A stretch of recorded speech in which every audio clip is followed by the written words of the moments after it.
Say that. That's not what it says. Okay. It says, I'm a victim for real. Everything I talk is for real. I really got my ass beat. I really don't like them. The interviewer wrote police. Did you mean police? No. What did you mean? I really don't like crooked police. Okay. So you feel okay about other police? Feel okay? You like other police? You just don't like crooked police? Is that your statement? I like everybody that just does their job. I mean, it depends on, I don't know, personal. If I meet someone that's kind-hearted and that's true and that's fair, then I like them. Especially in a position like that. Somebody is in a position where they have to put their life on the line and they can still be fair to everybody they meet. I definitely like them. I admire that. Extremely disturbing. A pregnant woman is seen being thrown down to the ground by an NYPD officer. Another look at the jarring video in slow motion shows the woman, who is 6 months pregnant, not only landing on her stomach, but she and her developing child having to absorb the weight of a police officer on top of her. The brothers were yelling, insisting on getting answers to why they were being questioned by the cops, saying they know their rights because one is in college for criminal justice, the other studying law. Then, all of a sudden, and pushed, and my brother like flipped his hands to move the push away, and he hit both of us in the same motion. He socked both of them momentarily, bang bang, in the jaw. Then it was on. The boys in blue and the brothers were brawling. It was a natural reaction. When he hit me, I hit back. I hit him about 3 times, and I immediately stopped. I kind of like curled up a little bit.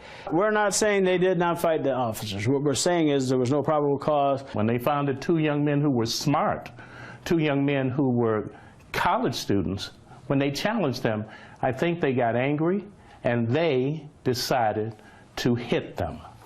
That is the textbook explanation of police brutality. No peace! No justice! No peace! No justice! No peace! No justice! No peace!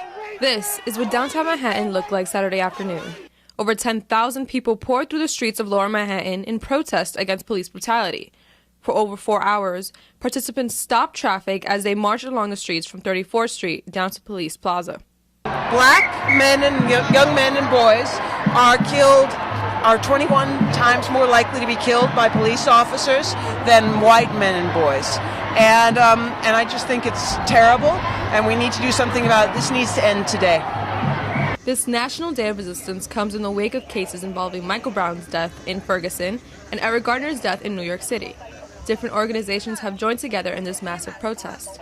It's not just about names, it's about systems. And we're tired of the over-policing that's killing black and brown communities, and that's why we're here today.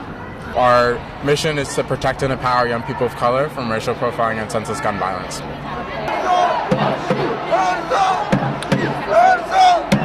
Participants shared their reasons for joining this protest. I've lost a cousin to police violence when I was about 15, and it kind of really catapulted me into this work. This happens every 28 hours.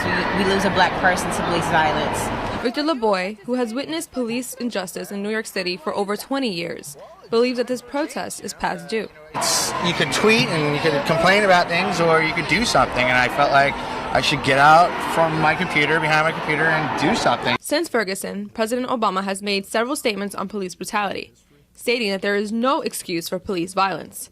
Recently, he came out with a plan to mend relations between citizens and their police force. As a black man, you know, I want to say as a man, but I can't because it's mostly perpetrated against, black people. But, as an African, I have to be involved, even if I don't want to. I have sons, I have children, and, if I could put my 2 cents into it to change something by the time they're a certain age and stuff, well, that would be a plus. The NYPD walked in formation around the march, ensuring that it remained peaceful. There were no reports of violence between officers and protesters during the march. Black lives matter! What? Black lives matter! What? Black lives matter!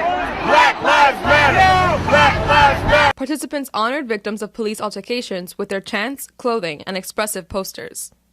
He was thrown through a window in Queens and almost died. The immense turnout for this march was not overlooked by the participants. Over 10,000 New Yorkers came together on this Saturday to move forward and put a stop to future injustice. I'm really happy that it's getting the attention this deserves finally, because this has been going on for so very, very long, and it's something that we need to address. I'm happy to stand with all the rainbow of people, white, black, Spanish, everyone. You know, it shows that as a collective body of society that we all are seeing things the same way. We just got to continue the conversation. We can't stop talking about it. Oh, they'll forget about it. We want justice for this young boy. Exactly. But we would be doing him an injustice if this didn't lead to everybody coming together and looking at each other like, yo, you my brother. If you died, exactly. you got killed, even though I don't know you, I would feel, That's I real don't care if this man killed you, and I don't know either one of y'all. I gotta start feeling like this shit gotta stop. The same way as if that white man killed this black boy. So I'm saying when that starts and that changes, if we don't do that from here and pivot off of that and use it for us, then we doing him an injustice. It ain't just about this white man going to jail. We all like, yeah, you better go to jail. It ain't about that, because it's bigger than that. He a victim too. Shit, he a victim of the same ignorance that made him shoot this boy to death. You know what I mean? So at the end of the day, him going to jail, he already in jail.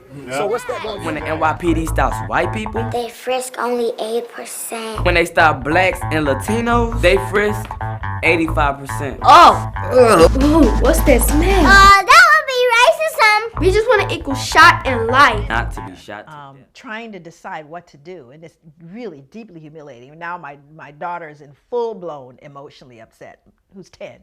My sister-in-law walks back over, and she steps in and she says, excuse me, why are you doing this? And the checker goes, well, what do you mean? She goes, why are you taking her through all of these changes? Why are you doing that? She goes, well, this is our policy. She goes, no, it's not your policy because you didn't do that with me. Oh, well, I know you've been. She goes, no, she's been here for years. I've only lived here for 3 months. And so at this point, the two white elderly ladies go, oh, I can't believe what this checker has done with this woman. It is totally unacceptable. At which point the manager walks over. So the manager walks over and says, is there a problem here? And then my sister-in-law again responds. She goes, yes, there is a problem here. Here is what happened. So you see, she used her white privilege. And even though Kathleen is half black and half white, she recognizes what that means. And she made the statement. She pointed out the injustice. And she, as a result of that one act, influenced everyone in that space.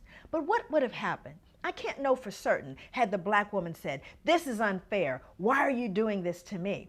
Would it have had the same impact? But Kathleen knew that she walked through the world differently than I did. And she used her white privilege to educate and make right a situation that was wrong. That's what you can do every single day.